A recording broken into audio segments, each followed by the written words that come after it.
Restoration is a perfectly valid school of magic. Fortifying skills and attributes, resisting magical damage, healing while dealing damage. How could Restoration not be the most powerful school?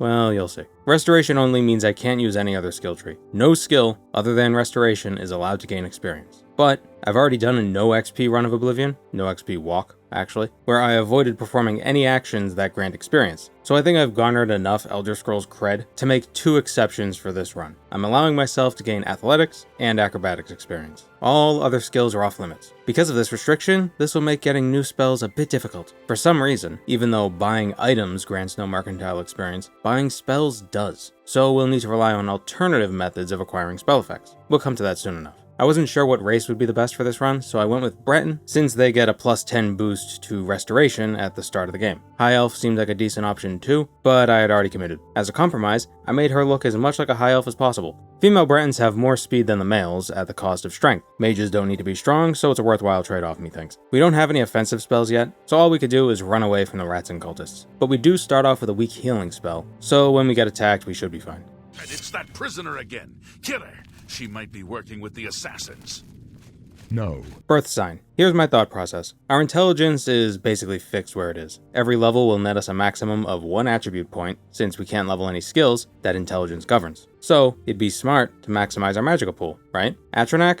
Too punishing. I need to regenerate magicka. The apprentice sign, however, grants 100 extra points of magicka at the cost of 100% magic weakness. Bretons have a 50% resistance to magic, so I figured a net 50% weakness to magic for 100 extra magicka would be worthwhile. In retrospect, a high elf with a mage sign would have the same amount of bonus magicka as a Breton with the apprentice sign, but with a 25% weakness to frost, fire, and shock. That is better. I made the run harder than it needed to be. And trust me, the fight against Mankar Camoran is gonna be rough.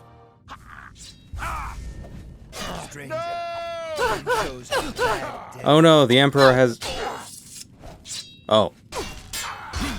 Ever die during the tutorial? What happens if you just hide in the corner? Is Auriel gonna walk over and stand around like an idiot while the assassin runs from the other side of the room to him? If I never leave this corner, the Emperor will never die. I'm bored. I can go no further.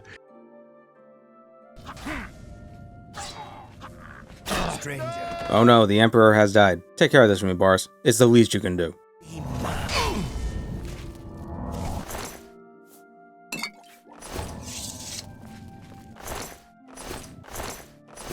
Oh my god, they just kept sending waves and waves of cultists, and all they got on them is useless robes. If you let this game run for hours, I wonder how many bodies would pile up out here. Question for a different day. Time to make our super complicated class. Restoration and 6 other random skills I can't accidentally use. Magic as a specialization, and willpower and intelligence as our favorite attributes for an extra boost to our magical regeneration and our magical pool. I had to take restoration as a major skill for 2 reasons. First, you need to get a daedric artifact during the main quest, which requires being at least level 2. Technically, you could do Clavicus Vile's quest at level 1, but there's absolutely no way we'd be able to kill Umbra with this character, so that's out of the question. Second, taking restoration as a major skill automatically grants us the absorb health spell, making it available for spellmaking. It starts out weak, 5 points on touch, but it's the best we got because it's the only we got. We could spellmake something better later. Restoration level's slow though, 10 times slower than conjuration, the fastest magic skill to level. So taking it as a major makes sense because it'll level faster.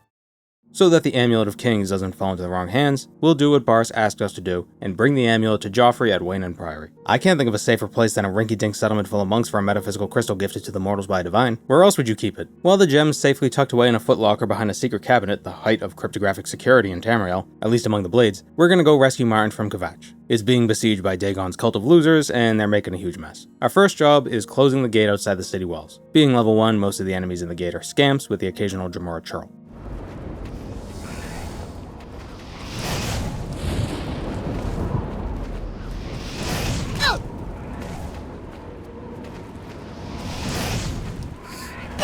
As you can see, our starter absorb health spell, to put it nicely, sucks ass. Sure, it heals us, but it's a touch spell, so we're likely to take more damage than we absorb. That said, we'll soon be able to spellmake a better version. Absorb health on target could be quite powerful, so I assume that's why it's not in the game. You can't spellmake absorb health on target, it's only on touch. I didn't realize this at the start of the run. I went into this way more confident than I should have been. Morrowind's Mysticism School has absorb health on target. It's awesome. And here's where I begin to regret my choice of birth sign. but not regretted enough to start over. I thought it wouldn't be that bad still. As you can see, spells do a ton of damage. It's brutal. So rather than trying to fight everything, we're just gonna run away. I actually have to take advantage of the blood pools that heal you. Now here's an interesting thought. Daedric realms and Daedric princes are indistinguishable entities from one another. You can't refer to one without referring to both. So why do objects in the Deadlands heal mortals native to Mundus? Mundus was created when the Aedra were tricked by Lorcan into creating it. Mortals, the descendants of the Elnofey, are Aedric, basically the Aedric version of Dremora, in my opinion, but that's a whole different rabbit hole. Perhaps mortals aren't the creations of the Aedra, but simply are spawned from the world stolen by the Aedra from a Daedra. Maybe Mundus was once part of Dagon. Lorcan didn't trick the Aedra into creating it, he tricked them into stealing it. Or maybe it's just a game mechanic. Let's get that sigil stone. I considered reloading for a better sigil stone, but this Dremora is a problem, so we'll just stick with what we got on the first pull.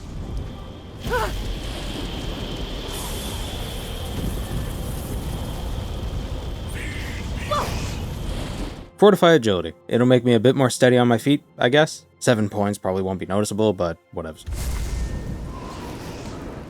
Whoa. Seems Dagon's using some tricks from his Leaper Demon days. Comments on my previous Oblivion video informed me that you don't actually need to go with Savalian Madius up to the palace and find the Count's corpse. Once you clear out the enemies outside the church, you could just tell Martin to come to Wayne Priory, and he will. It's a lot easier. Oh, the Mythic Dawn has attacked the Priory, what a tragedy. You're back. They attacked without warning. Did you genuinely not expect an attack? They killed the Emperor and all his kids. There's probably a mole here at the... Oh my god, Martin. He's fuming mad. Do you think there are any... Talk about hiding your emotions behind a mask. Yeah, so the amulet was stolen. Keeping it in a footlocker behind a cabinet didn't work out. We'll have to get around to getting that back, but our primary and only way of dealing damage is awful. We need to spellmake something new. To access a spellmaker, we must earn the privilege of entering the Arcane University. Our other option is buying Mage Tallow candles from the Mystic Emporium and upgrading Frostcrag Spire. But those candles cost around 3k, and money ain't easy when you can't sell stuff because selling stuff gets mercantile experience. Yeah, there's a side quest that unlocks an NPC who will buy Vampire Dust for 250 septims each, but this absorb health spell we have is so weak, I don't think we could even finish the quest, let alone hunt down a bunch of vampires. Mage's Guild it is. I go into more detail about these recommendation quests in my Can a Monk Become Archmage video, so check that out if you want to see a man fist his way through necromancers. Our task is simple enough. Go to each chapter of the Mage's Guild in Cyrodiil, do a quest for the leader of that chapter, and they'll write up a recommendation for us. Get a recommendation from each chapter, and enter the Arcane University. Let's speed through this. Carahill and Anvil sends us to deal with a rogue mage attacking traveling merchants on the Gold Road. With the help of a couple battle mages, putting down Kamanalda was a cinch. Adrian Baronet and Skingrad sends us to find Urthor, a wood elf who got himself stuck in Bleak Flats Cave. A cave full of zombies. See, this is why Bosmer eat the dead. Can't come back to life if you're in someone's belly, can ya?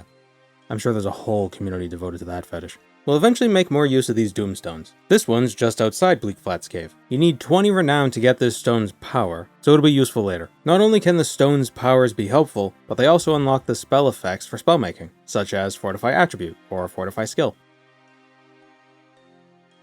If you block while casting a spell, you do some sort of animation cancel and are able to cast another spell faster than if you weren't blocking. I don't know why it works, it just does. The problem arises is if you stop casting and accidentally block an attack, gaining a bunch of block experience and technically breaking one of your arbitrary rules, which exists solely because masochism is content. Zombies attack pretty slowly though, so they're not the hardest enemies to dodge. They just have a ton of health, so fighting them takes a while.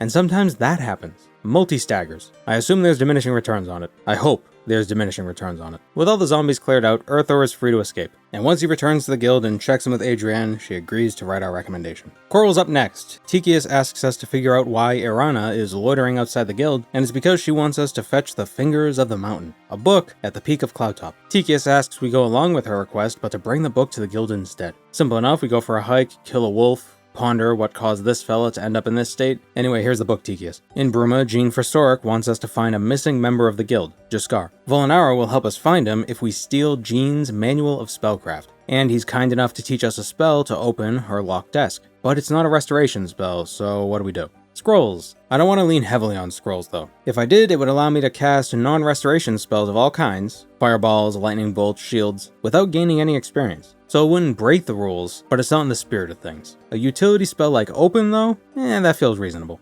A fine bargain for you. With how tight gold is, even if I wanted to use scrolls, I'd be hard-pressed to afford them anyway. This open easy lock scroll cost half my liquid worth. So we open up the desk, give the book to Arrow, and Jaskar reappears, the little scamp. Recommendation sorted. Cheydinhall's up next. Falcar wants us to find out what happened to Vidkun and his special ring. Well, the ring is at the bottom of a well, and also Vidkun's dead. The idiot didn't think to put the ring down, and instead carry it like this. You see, it weighs nothing because it's not in my pocket. I don't think we actually have to bring the ring back with us, because when we return, Falcar's gone, and it's Dietzen who offers to write our recommendation, after we search Falcar's desk and find black soul gems. That's a whole thing that comes up later during the rest of the Mages Guild questline. It's not important, they'll figure it out. Degale, the leader of the Leowin chapter, is a seer who's having problems searing. All of her steaks are lacking that delicious char. After asking around the guild, we learn she needs a magical amulet to help focus her visions. Her father was also a seer and was buried with his own amulet in Fort Blueblood, so we're off to collect it. This dungeon is filled with bandits and marauders, two different enemy types as it happens. Bandits wear light armor, marauders wear heavy armor. Isn't that just information? Marvelous. Cutting through these ne'er-do-wells was near too easy, since they don't have that much health nor do that much damage. We can pretty reliably out-heal the damage they do with these touching absorbs. And just because I'm a restoration-focused mage doesn't mean I can't gulp down healing potions every now and then. To any trades people out there, plumbers, electricians, what have you, do you ever just use low-quality over-the-counter products to fix stuff around your house? Or do you always go all in with your learned skills? Or is a healer drinking a healing potion more like a chef ordering takeout? See, I only ask because I make not so subtle innuendo on the internet, so I'm not too well versed in skilled labor. I don't like how gropey this looks. Manduin's amulet. Kalthar is all like, "No, I too have proved my worth, Odin." And then we kill him. Bringing the amulet back to Degale restores her senses, and she writes the recommendation. Before heading off to Bruma, we'll take a quick nap and ascend to level 2. Unsurprisingly, we can place 5 points into willpower, but also 5 into speed because acrobatics and athletics. Athletics is one of those words that just, my tongue is too thick. The last point we'll put into intelligence. Extra magic is always good. The final recommendation we need is in Bruma. Kudai wants us to get Ardaline's mage's staff back from Farron Vamory. Could I do it? I could. He stole it from her because he's mad that she won't return his affection. You know, he probably does the bare minimum of treating her like a fellow human being, sometimes, and that means she should be falling over herself to get with him. Come on, Ardaline. He's a nice guy. He has so much to offer, like acting impulsively in his anger and stealing your shit. But he holds the door open for you like twice a day. Why are your standards so high? Why wouldn't you suck? To learn exactly where the staff is, we need to raise Varron's disposition. We could use the Beguile scrolls Kudai gave us, or we could bribe him. Bribing doesn't grant experience, and since I can avoid using the scrolls, I feel like I should, you know? He sold the staff to Saurus Aranim. We have a few ways to approach this. Either buy the staff back from Saurus for 200 septims, too expensive for my blood, raise his wife's disposition and try working something out with her, but again, I don't got the funds, or break into his basement and steal the staff from his locked chest. We're going with option 3, and that means visiting a standing stone. There's a tower in the ocean. Well, across the water. I just wanted to make a song reference that like 2 people might get. The Tower Doomstone grants a greater power that lets us open up to a hard lock once per day. It also comes with a Fortify Armorer power, allowing us to spell make any Fortify skill spell. Fortify spells are restoration, by the way, if that wasn't clear. We cast the spell in the basement door, wait a day, then cast it again on the chest in the basement, and steal the staff. Returning the staff gets us the final recommendation we need to enter the Arcane University. All of this works so we can access their spell-making altar and make a stronger version of Absorb Health. Remember, I can't buy spells, because that would grant mercantile experience for some reason. The problem is, I don't have enough gold to actually make any spells, so we'll come back to this. Progressing the main quest should get us a bit of gold. A few pieces here and there. So we'll meet up with Boris at Luther Broad's and kill a man in his basement. I hope Luther understands. This man is a cultist and he's got a copy of Mankar Cameron's commentaries on the Mysterium Xarxes, and Boris suggests we find the other 3. Tarmina, a fellow mage, may have some leads. She offers us the 2nd volume and points us to Findius's bookshop, who just sold his last copy of Volume 3 to Grundle the Wood Elf. We tell him he's in over his head, but he disagrees. He's spoken with Hermaeus Mora beneath the full moons. Great, he likes tentacles. Fortunately, when we tell him the Mythic Dawn killed the Emperor, he just believes us and hands over the 3rd volume along with his invitation to the sewer meeting he had arranged with the cult. Boris leads us through the sewers, and unlike my last run, I'm actually able to kill stuff on my own. All the mud crabs die in 2 casts of my weak-ass absorb spell. In year 102 of the Third Era, about 300 years prior to the events of Oblivion, to slow the rat problem in the city, an enterprising mud crab farmer, Crostinius Ascinius, offered his service to the Empire. In exchange for a title and some land off the coast of the Nibene Bay, where mud crabs, both wild and domestic, thrive beyond your wildest imagination, Crostinius began a breeding program that oversaw the proliferation of hundreds of mud crabs, all for the express purpose of hunting down the rats. You see, mud crabs aren't predators per se, but there's little a mama rat can do if one finds its way into her den. Mud crabs will eat the babies like pistachios. Unfortunately, the crabs themselves became a problem, and a feral population began growing out of control. To solve that problem, the Empire shipped dozens of goblins in from Somerset. They're smart enough to effectively hunt mud crabs, but not so smart they'd start their own breeding program. I made all that up. It was fun to write though. Boris will handle the meeting, and I'll wait up in the rafters. Hope you're doing alright down there, Boris. Die, unbeliever!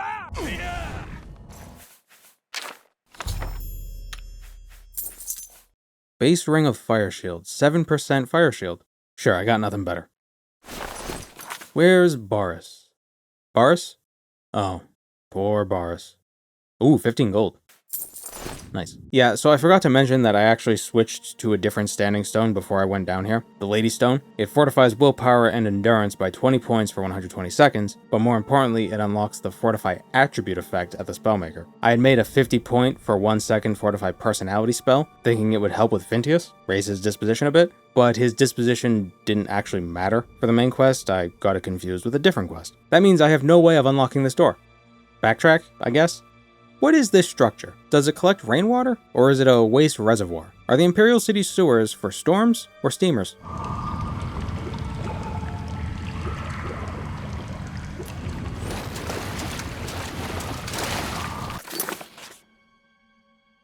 I'm lost. See, proper sewer design requires it to be labyrinthian, otherwise the poop minotaur will escape. Damn it, why do people even have doors leading into the sewers in the first place if they're gonna lock them? An exit, thank Talos.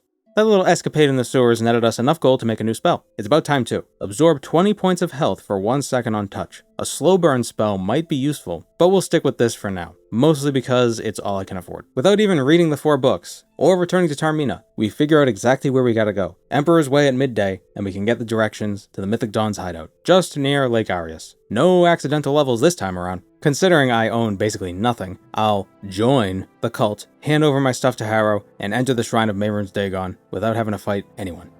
And we hold the Amulet of Kings. Praise be to your brothers and sisters. Great shall be their reward in paradise. Praise be. Praise Hear be. now the words of Lord Dagon. When I walk the earth again, the faithful among you shall receive your reward, to be set above all other mortals forever. Jeez, Harrow, dude. Gotta put a bell on you, man. To officially join the cult, we gotta kill Julius. I was hoping doing all this nonsense would lower their guard, and I'd be able to take the book without anyone noticing, but it seems it's just all fluff. You can't take the book without the cult catching you. Harrow, excellent, give me my shit back.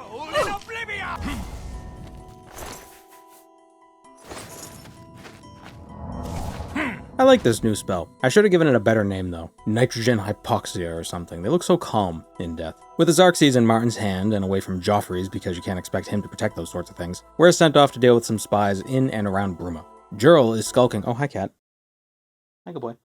Jurl is skulking at the base of the hill leading up to Cloudroller Temple. She's a bit of a shit spy since she immediately goes on the offense instead of playing dumb, and she's carrying her house key on her person while out on a spy mission. I was about to question how the Mythic Dawn managed to kill the Emperor, but then I realized what they lack in competence, they make up for in overwhelming numbers, apparently. She even keeps her unencrypted marching orders in her basement. What an amateur. The lack of protection on this paperwork makes me think the Mythic Dawn wanted them to be found, as if they're trying to misdirect our attention. Perhaps they want our focus on Bruma while they enact an even more devious plot elsewhere. Well, there's a second spy and he's in the exact same spot that Jor was in. They're idiots, these plans are exactly what they intend on doing. Opening up a Great Oblivion Gate outside of Bruma. Joffrey will deal with that. We've got a daedric artifact to get. Through his readings of the Mysterium Xerxes, Martin discovered there's a way to open a portal to Cameron's paradise. But the ritual requires a lot of reagents. The first of which being the blood of a daedric prince, a daedric artifact. Azura's quest only requires us to be level 2, and I'm confident this new absorb spell of ours will be more than enough to handle whatever she has to throw at us. We could also do Shea Gorath's quest, but you need lettuce, yarn, and a lesser soul gem to summon him, and I don't want to go looking for those. The glow dust to summon Azura, however, is available right here in the Bruma Mages Guild. A few of Azura's followers were turned into vampires, and we gotta go cure them with a swift death, or a slow death, any kind of death. Azura wasn't terribly specific.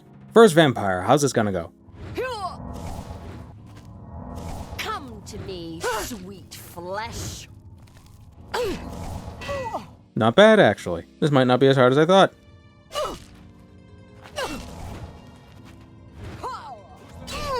Alright, well, you still gotta be a little careful.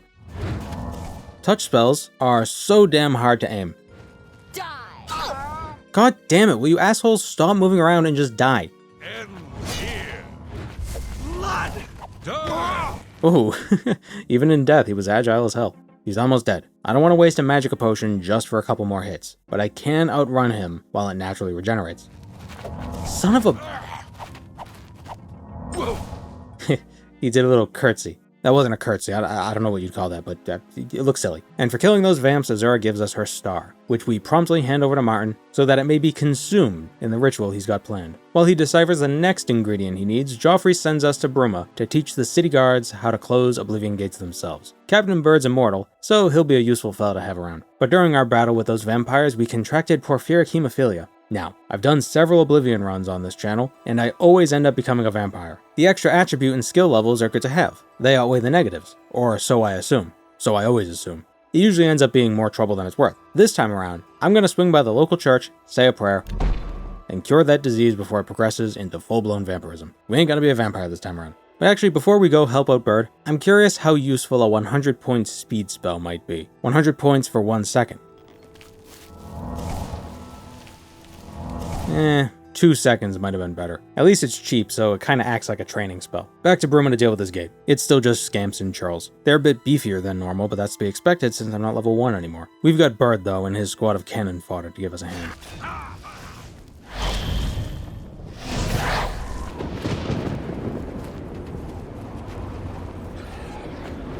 What? Was that you? Huh, alright. In my last run, Bird knocked the Sigil Keeper's body over the railing, so let's try body blocking him this time around.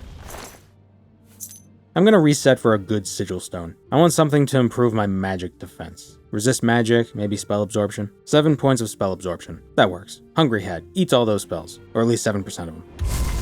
During our trip to the Deadlands, Martin made some progress deciphering the Mysterium Xarxes. He now needs the blood of a divine, the armor of Tiber Septim. Within Sancre-Tor are the reanimated skeletons of the 4 blades who fell victim to the Underking's curse. The very same Underking you can side with during the main quest of Daggerfall. He's also on the front cover of Daggerfall. And he's Zurin Arctus, the guy who got turned into a battery and powered the Numidium. It's a whole sordid history. By killing the skeletons, we'll free the spirits trapped within, and they'll open the path to the armor. A new damaging spell could be helpful though. Absorb health 5 points for 4 seconds. The same total damage as my other spell, but it costs about 30% less magicka. And we get another level. Sancre-Tor is full of ghosts, but they're pretty weak. Yeah, they throw around snowballs, but even with our 50% weakness to magic, they're still not strong enough to cause us any grief. And the skellies aren't all that threatening either. You might think this is a good omen for the rest of the run. Look how powerful these absorb health spells are. Foolish child.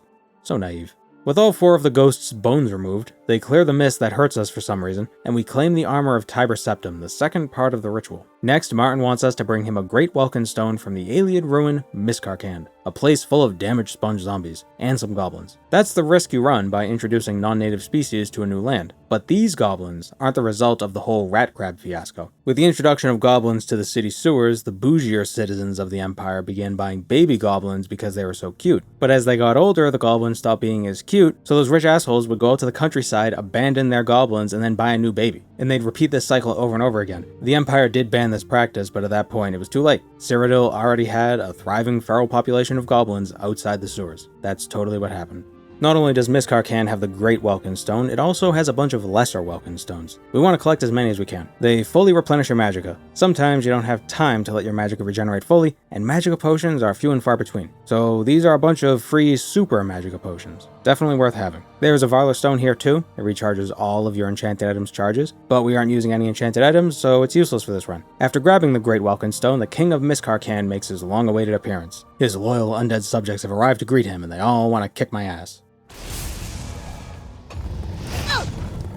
I'm really regretting the apprentice sign.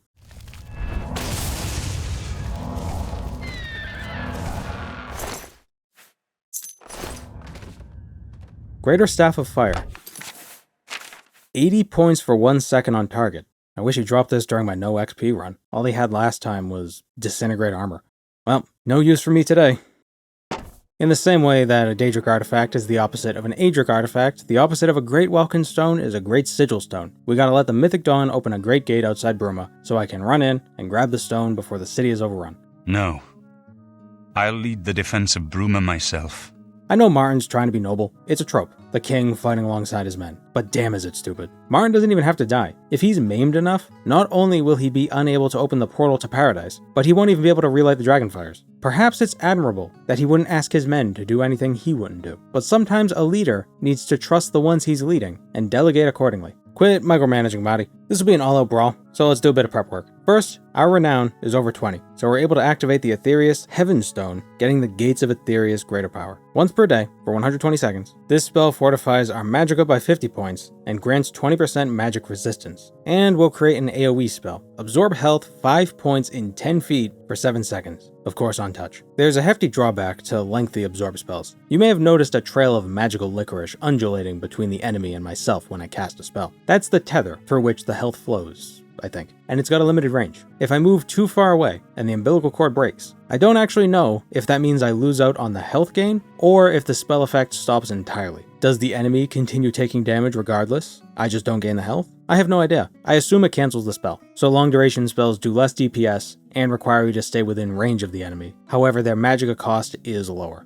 Let's let the Countess of Bruma know hell is about to quite literally open up outside the city. What? Stay sharp. Huh. Weird. Oh, there's more. Stay sharp. I fought mud crabs more fiercely. The hell did he do?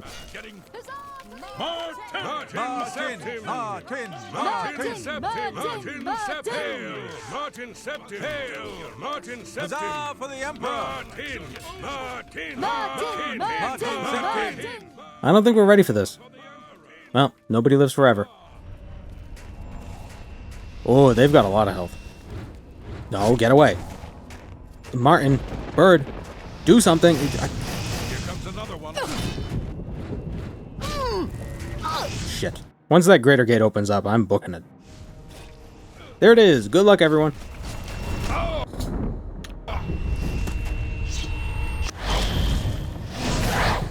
Okay, so now we've got about 15 minutes to get to the Sigil Stone before that cartoony drone makes it to Nurn and bores a hole through Bruma's walls. It's a bit of a sledgehammer for a thumbtack sort of approach, but Dagon's nothing if not excessive. The Fade Naz is tough. I think it'll be smart to run away from as many enemies as I can. Rush to the stone and grab it.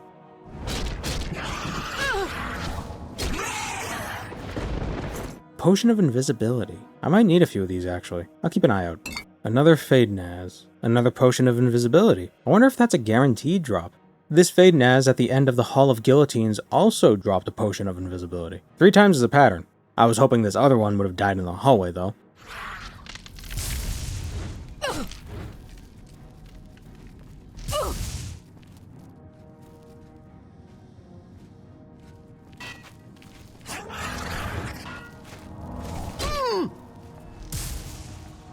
Good old pillar hugging, works every time. I'm going to use one of those invisibility potions so we can get to the Sigil Stone safely.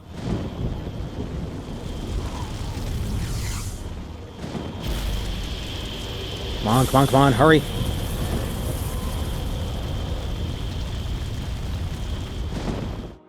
It sure is fortunate that grabbing this stone just plops me safely on the ground outside the gate. That's the last thing we need for Martin's ritual. Back to Cloud Roar Temple.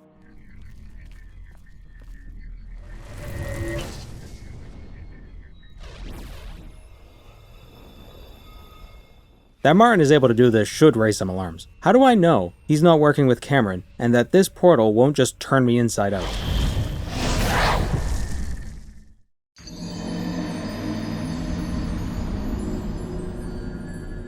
Curse you, Martin. Paradise. Here's what I've been anxious about. To progress through Paradise, you need to kill Cathutet, or help him, but why? To get the Bands of the Chosen. Only by equipping the bands can you enter the Forbidden Grotto. The problem is, the bands are light armor, and that means if I get attacked while wearing them, I'll get light armor experience, breaking the rules of the run. So I either need to kill any and all enemies before they attack me, or run away from them, somehow. And considering how damn aggressive Clanfair are, that might be tough.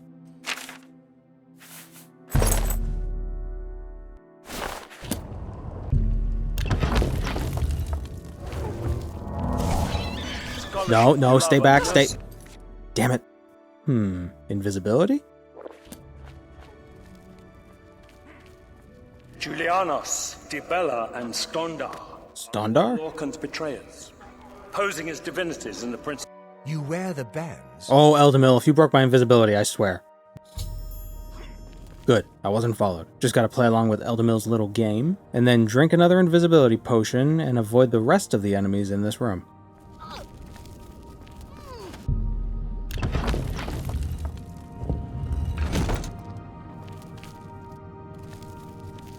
If that's not Eldamil, I'm screwed.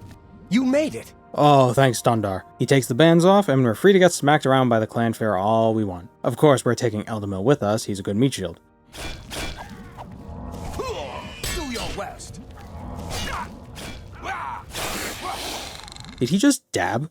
The Zivali, not Zivali, and I'm surprised how easy he was to kill. Zombies are tougher.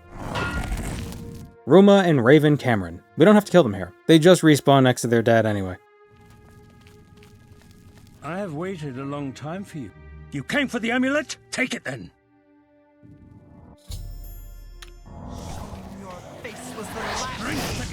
His fireball nearly kills me in one hit. That's not good. You cannot escape the master's vigilance! He's a speedy little prick, ain't he?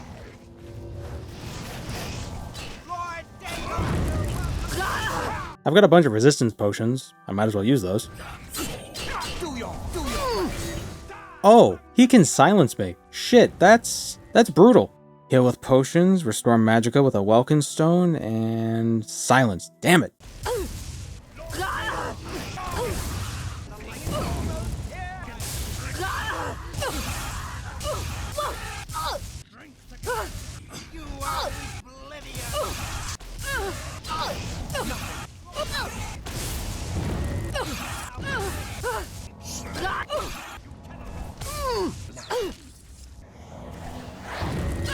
The dawn is breaking! Cannot escape.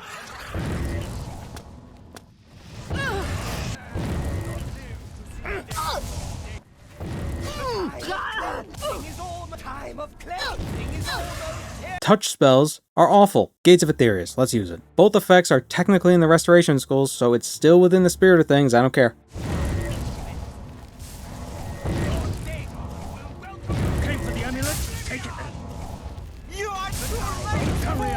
Oh my god, why didn't I do that 20 deaths ago? I'm taking his robes. We give Martin the Amulet of Kings and quickly head for the Imperial City. But serendipity be damned, Mehrunes Dagon just invaded. What an inconvenience. I do gotta say though, I'm surprised how much easier this was than fighting Camoran was. Martin held his own, the guards did most of the work, and for some reason, Martin decided to run through the Daedra and push into the trigger zone where he starts whining about Dagon. We're too late. At that point, all I had to do was talk to him and then run into the Temple of the One. He loaded in a moment later, and so did this guard. Get ready for a show, dude.